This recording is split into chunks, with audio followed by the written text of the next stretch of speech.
Good morning, friends. Welcome back, all of you. Myself, Ranjit. And in this video, we are starting a new session. हम लोग एक नए session को प्रारंभ करने जा रहे हैं। इस नए सेशन का मुख्य विशेषता, मैं आपको प्रत्येक दिन की जो खबरें होती है, जो एनालिसिस होता है, उसका संक्षिप्त जिक्र करूंगा। आपको बस ध्यानपूर्वक इस वीडियो को सुनना है और आगे चल के आपके इस प्रकार के जो न्यूज होंगे वो करंट अफेयर्स बेस्ड हैं। So presently simply you can say this is current affairs but in just audio. You can watch my video for exercising your current affairs. पहला सवाल या पहला क्वेश्चन नहीं बल्कि चर्चा में है, स्काई मेट द्वारा अच्छे मानसून का पूर्वानुमान। स्काई मेट के द्वारा अच्छे मानसून का पूर्वानुमान किया गया है। वास्तव में एक निजी पूर्वानुमान कंपनी है। कहता है कि इस वर्ष मानसून की अवधि जो है वो औसतन 103% रहने की संभावना है। औसतन दीर्घावधि का तात्पर्य होता है कि अखिल भारतीय मानसून वर्षा के औसत जो कि 88 सेंटीमीटर है, जो कि 50 वर्षों की औसतन मानसूनी वर्षा के आधार पर निर्धारित की जाती है।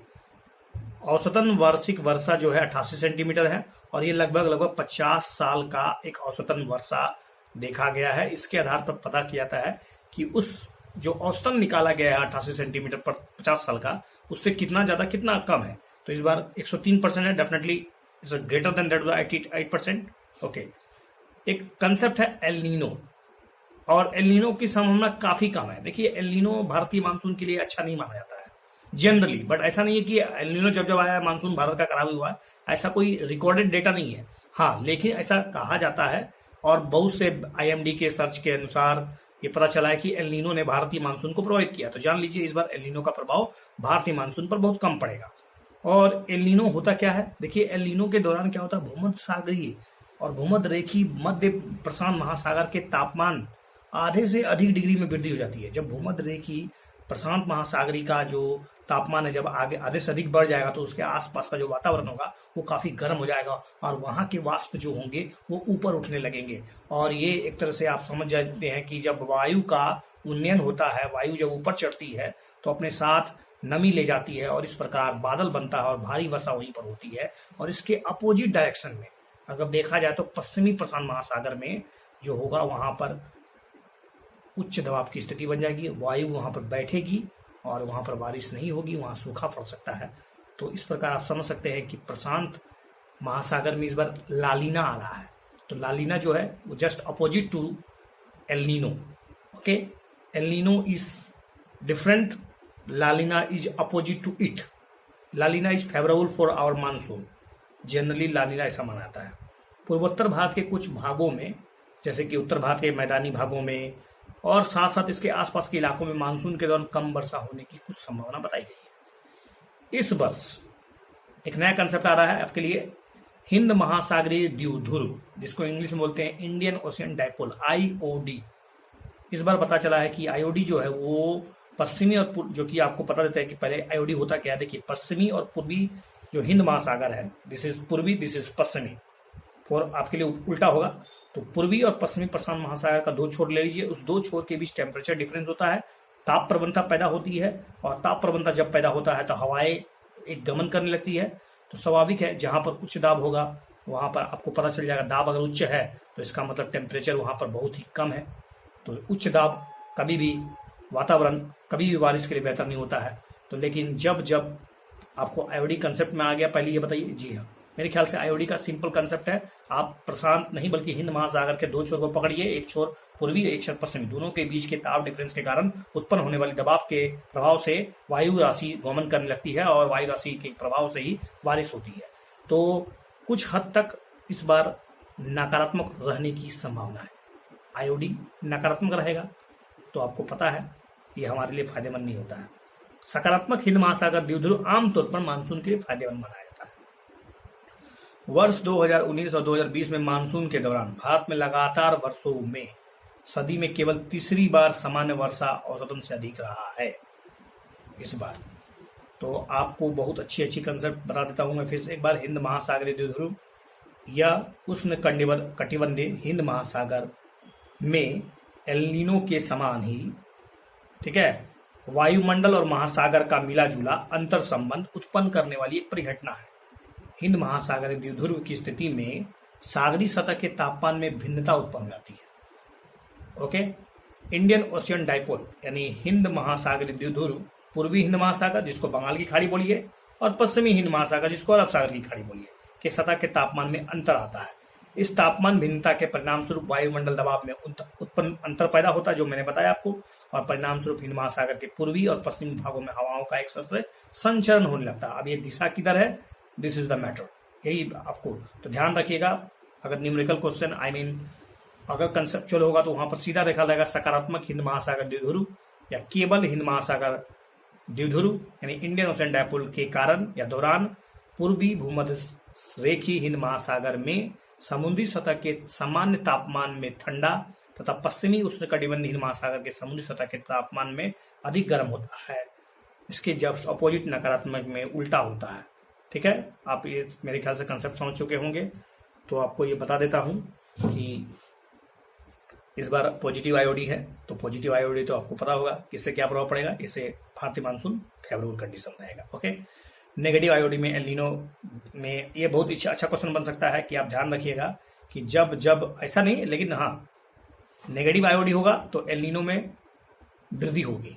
एल नीनो और नेगेटिव आईओडी एक दूसरे के पूरक है, एक दूसरे को बल देते हैं, जिससे गंभीर सूखे की स्थिति उत्पन्न हो सकती है, भारतीय मानसून चौपट हो सकता है। और पॉजिटिव आईओडी के कारण अरब सागर में सामान्य से अधिक चक्रवात आता था। ध्यान रहे, पॉजिटिव आईओडी में इस बार आप देखे होंगे कि अरब सागर में चक्रवातों की संख्या बंगाल की खाड़ी में आने वाले चक्रवातों की संख्या से ज्यादा रही। इसका मतलब आप बता सकते हैं कि जी हाँ, इस बार पॉजिटिव आईओडी था। इसी कारण अक्सर देखा गया है कि जब पॉजिटिव आईओडी होता है तो पॉजिटिव आईओडी का प्रभाव अरब सागर में उत्पन्न होने वाली चक्रवातों की संख्या पर पड़ता है। पॉजिटिव आईओडी होगा तो नंबर ऑफ चक्रवात नंबर ऑफ टाइप जो ट्रॉपिकल साइक्लोन है is greater than that of the Bengal की खाड़ी। Okay, I generally use Hindi, English both because I love to speak English because don't worry about that। Okay, negative IOD के कारण बंगाल की खाड़ी में समान से अधिक शक्तिशाली चक्रवात उत्पन्न होती है। बस नेगेटिव में होगा बंगाल की खाड़ी में भयंकर उत्पन्न होगा और पॉजिटिव आईओडी में अरब सागर में उत्पन्न होगा। ये मेरा मुंडी जो भारत है और भारत के इधर में अरब सागर, इधर में बंगाल की खाड़ी, तो बंगाल की खाड़ी मेरा खंड है। ठीक है, ओके, तो आपको समझ में आ गया। अब मैं 2-3 प्रश्न आपको दाग देता हूँ, दाग देना मैं बताता हूँ। आपने इस टॉपिक से समझा एक एल नीनो क्या है, सिंपल कंसेप्ट है, different temperature due to the different pressure level. ठीक है, और प्रेशर लेवल डिफरेंट हुआ तो उसके कारण आपको पता चल गया कि एल नीनो किस प्रकार से भारतीय मानसून पर, इसका छोटा सा प्रभाव जान लीजिए। इसके आने से क्या होता है, जनरली इससे होता क्या है, क्या अक्सर ऐसा होता है, ये भी नहीं है। लालीना क्या है, इसके जस्ट अपोजिट है। इंसो एक प्रकार का, ये भी जानते हैं आप, और दोनों घटनाएं एक दूसरे सदर्न ऑसिलेशन। ठीक है, और आपको सबसे इंपॉर्टेंट हिंद महासागर द्विध्रुव क्या है। ओके, मेरे ख्याल से इस कंसेप्ट को आप समझ चुके होंगे। चलिए, तो एक मेंस के लिए कि भारत पर लालीना और एल नीनो के प्रभाव पर चर्चा करते हुए सचित्र चर्चा की है। तो अब अपने आंसर को लिखिए। मैं भी एक यूपीएससी एस्पिरेंट हूँ, तो मैं आपको एक अपने तरीके से बताने की कोशिश कर रहा हूँ। आपको अच्छा लगे तो इस वीडियो को शेयर करें। Thank you. आगे बढ़ते हैं। अगला सवाल, अगला मतलब एक नया कंसेप्चुअल इन दिनों चल रहा है मुख्य निर्वाचन आयुक्त के बारे में। This is polity section paper 2। Sushil Chandra Bharat के 24वें मुख्य निर्वाचन आयुक्त के रूप में उन्होंने शपथ ली है, पद ग्रहण किया है। तो हम चलते हैं भारत के निर्वाचन आयोग के बारे में। Already UPSC already asked question, most of the question are related from election commission of India from today, so listen carefully. देखिए, भारत का निर्वाचन आयोग एक स्वायत्त संवैधानिक प्राधिकरण यानी जो भारत में संघ और राज्य निर्वाचन प्रक्रियाओं का संचालन करने के लिए उत्तरदायी है, जिम्मेवार है। यह निकाय भारत में लोकसभा, राज्यसभा, राष्ट्रपति, राज्य विधानसभा, राज्य विधान परिषद और उपराष्ट्रपति का चुनाव, फिर सुनिए, लोकसभा, राज्यसभा, विधानसभा, विधान परिषद, राष्ट्रपति, उपराष्ट्रपति के चुनाव को करवाने का हिस्सा जिम्मेदारी लेता है, संचालन करता है। भारत के संविधान के अनुच्छेद 324 के अंतर्गत संसद, राज्य विधानमंडल, राष्ट्रपति, उपराष्ट्रपति के पदों के निर्वाचन के लिए संचालन, निर्देशन, नियंत्रण तथा निर्वाचक मतदाता सूची तैयार करने के लिए निर्वाचन आयोग का जिक्र करता है, बताता है, डिस्कस करता है। अगर हम निर्वाचन आयोग की संरचना की बात करें तो भारतीय निर्वाचन आयोग संविधान में चुनाव आयोग की संरचना के बारे में अच्छा से बताया गया है कि निर्वाचन आयोग में एक मुख्य निर्वाचन आयुक्त, अभी वर्तमान में एक मुख्य निर्वाचन आयुक्त और अन्य निर्वाचन आयुक्तों से मिलकर बनेगा, लेकिन वर्तमान में अभी एक मुख्य निर्वाचन आयुक्त और 2 अन्य निर्वाचन आयुक्त होते हैं। मुख्य निर्वाचन आयुक्त तथा अन्य निर्वाचन आयुक्तों की नियुक्ति जो होता है वो राष्ट्रपति करते हैं। ठीक है, जब कोई भी अन्य निर्वाचन आयुक्त इस प्रकार नियुक्त किया जाता है तो मुख्य निर्वाचन आयुक्त निर्वाचन आयोग के अध्यक्ष के रूप में कार्य करेगा और राष्ट्रपति निर्वाचन आयोग की सहायता के लिए अगर आवश्यक समझे तो निर्वाचन आयोग की सलाह के लिए पारदर्शिक आयुक्तों की नियुक्ति कर सकते हैं। तो क्वेश्चन बन सकता है यूपीएससी के लिए कि पारदर्शिक निर्वाचन आयुक्तों की नियुक्ति राष्ट्रपति करते हैं, राज्यपाल? ऑफकोर्स राष्ट्रपति करते हैं, डोंट कंफ्यूज। निर्वाचन आयुक्तों और पारदर्शिक आयुक्तों की सेवा, शर्तें, पदावधि सब कुछ राष्ट्रपति निर्धारित करते हैं और ये राष्ट्रपति निर्धारित करते हैं, इसका मतलब प्लेजर पे डिपेंडेंट है, that would be right. Okay, मुख्य निर्वाचन आयुक्त और अन्य निर्वाचन आयुक्तों में जो डिफरेंसेस है वो जान लेना बहुत जरूरी है आपके लिए। देखिए, मुख्य निर्वाचन आयुक्त निर्वाचन आयोग के अध्यक्ष होते हैं, फिर भी उनकी शक्तियां अन्य निर्वाचन आयुक्तों के समान ही होती है। आयोग के सभी मामले सदस्यों के मत बहुमत के द्वारा तय किए जाते हैं। मुख्य निर्वाचन आयुक्त तथा अन्य 2 निर्वाचन आयुक्तों को वेतन, भत्ते और जितने भी लाभ सुविधा मिलता है लगभग सब समान होता है, कोई डिफरेंसेस नहीं होता है। तो फिर आप बोलेंगे क्या अंतर रह गया? अंतर है, मुख्य निर्वाचन आयुक्त तथा अन्य निर्वाचन आयुक्तों का कार्यकाल 6 वर्ष या 65 वर्ष जो पहले हो वो माना जाता है।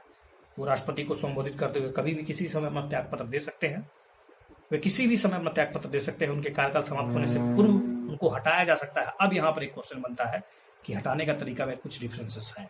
यही मुख्य निर्वाचन आयुक्त और अन्य निर्वाचन आयुक्तों के मतलब दोनों के बीच एक डिफरेंस क्रिएट करता है कि मुख्य निर्वाचन आयुक्त को हटाने का वही विधि होगा जिस विधि से सुप्रीम कोर्ट के न्यायाधीशों को हटाया जाता है, लेकिन अन्य आयुक्तों को हटाने के लिए केवल और केवल मुख्य निर्वाचन आयुक्त के विचार राष्ट्रपति के द्वारा अनुमोदित होने चाहिए। Okay, this is second concept, second topic. तो कुछ क्वेश्चंस, मुख्य निर्वाचन आयुक्त और अन्य निर्वाचन आयुक्त के बारे में बताइए कि इनमें क्या डिफरेंस है, इनकी नियुक्ति कौन करता है। अगर आप मुख्य निर्वाचन आयुक्त हैं तो क्या आप अपना रिटायरमेंट कितने वर्ष में लेते हैं, उनका कार्यकाल, उनका कार्य क्या होता है, और कुछ संवैधानिक प्रावधान कि क्या कुछ इसमें सुधार की जरूरत है। वर्तमान में मुख्य निर्वाचन आयुक्त लगातार ये मांग कर रहे हैं कि इनकी चुनाव प्रणाली, इनके ऊपर जो हम एक क्वेश्चन आपसे पूछता हूं कि आप बताइए कमेंट सेक्शन में कि मुख्य निर्वाचन आयुक्त और अन्य निर्वाचन आयुक्तों की जो वेतन भत्ते होते हैं क्या वो भारत के संचित निधि पर भारित होता है या नहीं। टाइप कीजिए यस या नो। डेफिनेटली अगर आप कमेंट करते हैं तो मैं समझूंगा मेरा वीडियो आपको पसंद आ रहा है, आप आगे इसको शेयर करें। एक छोटा सा कंसेप्ट है चंडीगढ़ का साइकिलिंग नीति, बहुत ही अच्छी नीति है कि साइकिल चला चला के आप अपने ऑफिस जाइए। बड़े जितने भी सरकारी पदाधिकारी लोग हैं अगर छोटे दूरी को साइकिल से तय करते हैं तो एक तो पर्यावरण की समस्या जो होगी बेहतर ढंग से सुधारने की कोशिश होगी, और एक तरह से मनुष्य खुद मतलब एक तरह से इन डेवलपमेंट जो हमारा समाज विकास हो रहा है उसमें एक तरह से जो खाई पैदा हो रही है ऊंच नीच का वो डिफरेंसेस खत्म होगा, लोगों का जो हेल्थ है उसमें इम्प्रूवमेंट होगी। एयर क्वालिटी की बात तो हो ही गई है, तो महिला चालकों के लिए पैनिक बटन लेस सुरक्षित स्थान हो गया है, तो इसमें उतना कोई जरूरी नहीं है। बस ये जो साइकिलिंग नीति है ये नीति क्यों है, तो शहर में साइकिल चलाने को प्रोत्साहित करने से क्या होगा, पर्यावरण अनुकूल होगा, स्वच्छ होगा, टिकाऊ होगा। जो हमारे ऊर्जा के लिए जो भारी मात्रा में हम लोग जो क्रूड ऑयल बाहर से आयात करते हैं, जो 85% बाहर का आयात होता है, वो हमारे बहुत से करंट अकाउंट डेफिसिट का कारण बनता है। तो कहीं ना कहीं भारत सरकार पर एक दबाव, मनोवैज्ञानिक दबाव बनता है, और प्राइस तो जानते हैं कंफ्लिक्टिंग करता है। हालांकि ये बहुत बड़ी समाधान नहीं है कि साइकिलिंग करके हम लोग सारी चीजों को समस्या का हल कर लें, लेकिन एक छोटा सा प्रयास तो है। शोर मुक्त होगा, उत्सर्जन कम होगा, लागत प्रभावी है, कीमती भी बहुत ज्यादा नहीं हो सकता है। ओके, पार्किंग की जानते हैं अब गंभीर समस्या उत्पन्न हो रही है। नेक्स्ट टॉपिक है आपके लिए इंडो राइनो विजन IRV। देखिए, वर्तमान में इंडो राइनो विजन 2020 को ध्यान में रखकर पोवितोरा वन्यजीव अभ्यारण्य से मानस नेशनल पार्क में 2 एडल्ट एक सींग वाला गेंडा, जिसको हम लोग the great one horn rhinoceros Indian rhinoceros को स्थानांतरित किया गया है। अगर देखा जाए तो इंडो राइनो जो विजन है 2020 इसके ये 2005 में शुरू किया गया था। और इंडो राइनो 2020 का लक्ष्य क्या है कि इसमें किसका किसका सहयोग है, तो WWF जिसको वर्ल्ड वाइड लाइफ फंड, दूसरा इंटरनेशनल राइनो फाउंडेशन और कई अन्य संगठन मिलकर काम कर रहे हैं। असम सरकार के नेतृत्व में हो रहा है ये सब। ध्यान रहे, असम सरकार के नेतृत्व में, भारत सरकार के नेतृत्व में नहीं हो रहा है ये Indo rhino. IRB 2020 Indo rhino जो एक तरह से लक्ष्य है 2020 का लक्ष्य असम के नए क्षेत्रों में गैंडों की आबादी बढ़ाना और लगभग इसका 3,000 संख्या करना है। देखिए ये उतना इंपॉर्टेंट नहीं था न्यूज, लेकिन इसके बारे में जो प्रश्न बनकर निकलेगा कि एक सींग वाले गैंडे के बारे में आप कितना जानते हैं। भारत में केवल दुनिया का पूरा कोना खजाना मतलब खोज लीजिए, उसमें केवल और केवल एक ही जगह है, वो भारत, जहां पर एक सींग वाला गेंडा पाया जाता है। ओके, दूसरा बात है भारतीय गेंडे, इसे भारतीय गेंडे के नाम से भी जाना जाता है और ये गेंडा प्रजाति का सबसे बड़ा प्रजाति है। पूरा विश्व में जितना भी गेंडा प्रजाति है उसमें सबसे बड़ा गेंडा प्रजाति वो जो है एक सींग वाला गेंडा, एक सींग वाला। और ये काले सींग और धूसर सींग रंगों की त्वचा का मतलब इसका त्वचा होता है, प्राय चराई के माध्यम से अपना भोजन प्राप्त कर लेता है। और IUCN का रेट, इसका जो स्टेटस है वो जान लीजिए, वल्नरेबल है, ठीक है, असुरक्षित, वल्नरेबल। वन्य जीव और वनस्पतियों की लुप्त प्राय प्रजातियों में मतलब सीधा साइट्स में इसको परिशिष्ट वन में रखा गया है। और वन्य जीव संरक्षण अधिनियम 1971 का जो वाइल्ड लाइफ प्रोटेक्शन एक्ट है उसको अनुसूची 1 में रखा गया है। तो आपको ये भी जान लेना कि भारत के द्वारा जो किया जा रहा है अन्य प्रयास है, जो अन्य संरक्षण है, 5 राइनो रेंज है। तो 5 राइनो रेंज में कौन कौन से देश आते हैं, that could be asked in UPSC। Bhutan, Bharat, Nepal, Indonesia और मलेशिया। भारत, नेपाल, भूटान, इंडोनेशिया और मलेशिया 5 ऐसे देश हैं जहाँ 5 राइनो रेंज देश कहलाते हैं। और इसमें दिल्ली डिक्लेरेशन के तहत इसको मतलब हस्ताक्षर किया गया था ताकि गेंडों की सुरक्षा की जा सके। पर्यावरण और जलवायु परिवर्तन मंत्रालय के द्वारा ये मतलब इस परियोजना को शुरू किया गया है।